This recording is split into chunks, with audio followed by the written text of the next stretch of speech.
Қайырлы күн достар, менің каналыма қош келдіңіз. Сіздермен бүгін Корей ұлтының көше тағамдарының бірі корн-дог дайындайтын боламыз. Біздің елде бұл сосиска в тесте деп те аталады. Мұнда бір ерекшелігі сыр қосып жасауға болады және ағаш таяқшаларын пайдаланады.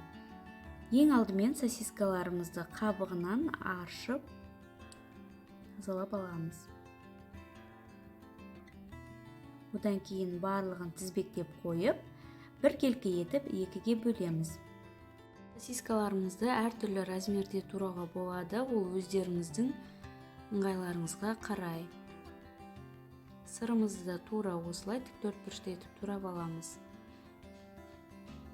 Мұнда сырды да кішірек қылып турауға болады. Барлығын турап болған соң, ағаш таяқшаларымызға осылай орнатып шығамыз. Енді қамыр жасауға кірісейік. Ол үшін ыдысымызға ұнды салып, оның үстіне разрыхитель, қант,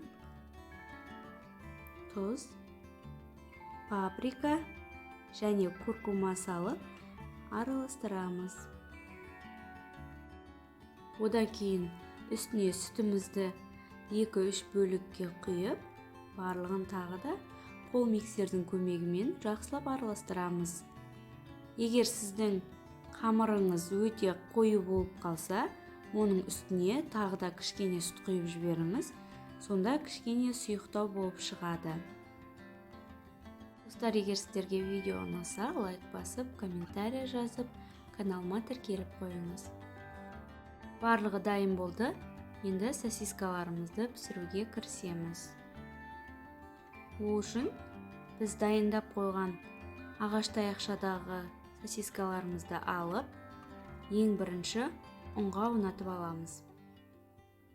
Ұнға осылай аунатып болған соң, дайындаған сұйықтығымызға батырып аламыз да сухарикке аунатып аламыз.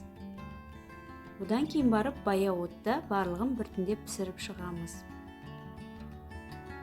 Менімен бірге болғандарыңызға рахмет. Сіздер де жасап көріңіздер, өкінбейсіздер. Барлықтарыңызға ас болсын.